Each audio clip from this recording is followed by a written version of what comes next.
Morning বন্ধুরা, তোমরা সবাই কেমন আছো? আমার চ্যানেল ঘরে ও বাইরে রত্নায় আমি পিউ চলে এসেছি সকাল সকাল। এইদিকে দেখো, বিড়ালটা এখানে রোদের মধ্যে বসে আছে। আমার বেটুরাম আর আমি দুজন মিলে ওর সাথে রয়েছি। তো যাই হোক, ওর বাচ্চা হবে মনে হচ্ছে, যে এখান সেখান বসে পড়ছে রোদটার মধ্যে। দেখো সকালবেলায় চতুর্দিকের পরিবেশটা কিন্তু বেশ ভালো লাগছে, বেশ সুন্দর লাগছে। তো চলো, একটু হালকা হাওয়াও দিচ্ছে, ঠান্ডার হাওয়াটা। সকালবেলা এই ঠান্ডা হাওয়াটা কিন্তু খারাপ লাগে শীতের দিনে, গ্রীষ্মকালে এরকম হাওয়া দিলে আমাদের বেশ ভালোই লাগে। আর এদিকে বেটুরাম এখন একটুখানি পাউরুটি খাবে, সেঁকে দিলাম। এদিকে ভাত চাপিয়ে দিয়েছি, বেগুন ভাজাভুজি বলতে শীতের সময় বেগুন ভাজাটা একটু বেশ ভালো লাগে। শরীরটা আমার একদমই ভালো নেই, তো তার জন্য কি রান্না করব সেটাই ভাবছি। বেটুরাম আছে, শরীরটা আমার একদমই ভালো নেই, তো সেই জন্য আমি সেরকম বিশাল কিছু রান্না করব না, একদমই হালকার মধ্যে। আমার বেটুরাম ঘরে আছে, তো সেরকম কিছু করার নেই। এতটাই শরীরটা খারাপ যেন আমার মনে হচ্ছে কিছুই করতে ইচ্ছে করছে না, কিন্তু তাও করতে হবে, কিছু উপায় নেই। তো সেক্ষেত্রে কি রান্না করব, তো লাউটা কেটে নিয়েছি। ওদিকে চিংড়ি মাছ ছাড়ানো হয়ে গেছে, তো এখন ভাবছি একটু লাউ চিংড়ি করব। আর বেগুন ভাজা তো অলরেডি ওইদিকে চাপিয়ে দিয়েছি, তো তাড়াতাড়ি করে কেটে নিচ্ছি, যেহেতু লাউ চিংড়িটা হতে অনেকটা টাইম লাগবে।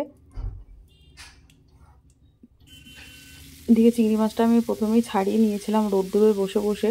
বাইরের দিকটা তো খুবই ছোট্ট জায়গা, সেখানটায় আমি বসে বসে একটুখানি চিংড়ি মাছটা ছাড়িয়ে নিয়েছিলাম, যেহেতু সকালবেলা রোদটা বেশ ভালো লাগছিল। তো মাছটা দেখো আমি পাঁচফোড়ন দিয়ে চাপিয়েছি, আর মাছটা ভালো করে ভেজে নিচ্ছি।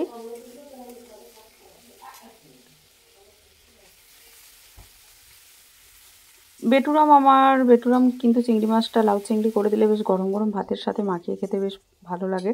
আমরা সবাই খেতে খুব ভালোবাসি। তো সর্দি মুখে আর আমার আজকে বিশ্বাস করো উঠতে ইচ্ছা করছে না বিছানা থেকে, তো রান্না কিভাবে করব সেটাই ভাবছিলাম। দেখো, শরীর খারাপ থাকলে রান্না তো করতেই হবে, দুবেলা কিছু না কিছু তো খেতে হবে। তো আমার বেটুরাম বললো, মা কিচ্ছু করতে হবে না, তুমি লাউ চিংড়ি আর বেগুন ভাজা একটু করে দাও, খেয়ে নেব। তো ভাবলাম গরম গরম এইটুকুই করি, আবার রাত্রের জন্য তো কিছু একটা। তো এখন গরম গরম এইটুকুই, ভাত আর লাউ চিংড়ি আর সাথে একটু বেগুন ভাজা, এটুকুই আজকে রান্না এখন চাপাচ্ছি। কিন্তু শরীর আমার একদমই দিচ্ছে না, মাঝে মাঝে যে বসে পড়ছি, কিন্তু কিছু করার নেই, করতে তো হবে বলো। তো ওই জন্য ভাবলাম এই একটা তরকারি গরম গরম ভাতের সাথে মাখিয়ে খেতে কিন্তু বেশ ভালো লাগবে। তো এটা আমি চাপিয়ে দিলাম।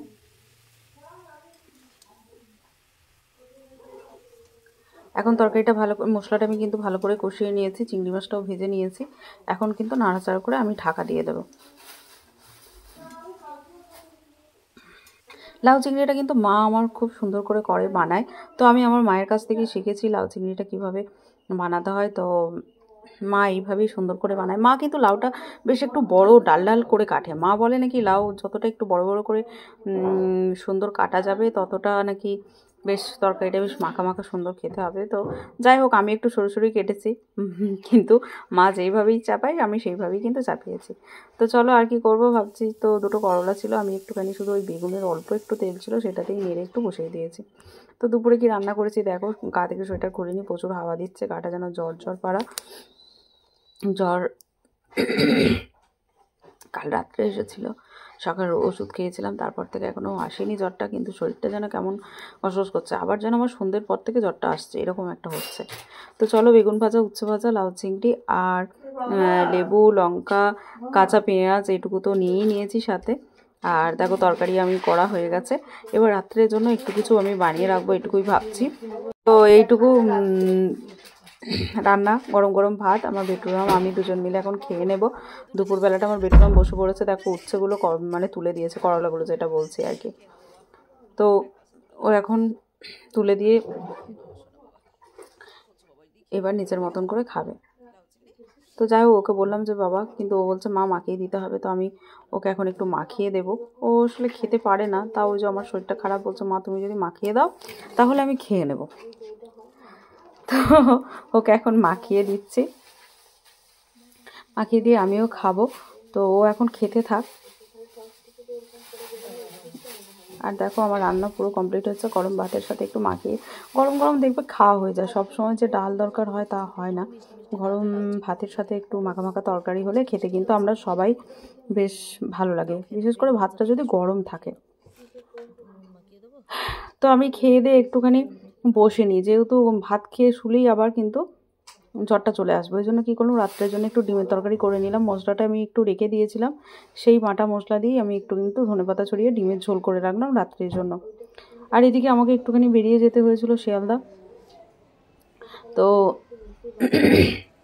একটু কাজ ছিল। আজকে এইটুকুই ভিডিওটা। তোমাদের কীরকম লাগলো অবশ্যই কমেন্টে জানিও। ভালো লাগলে লাইক কমেন্ট শেয়ার করে দিও।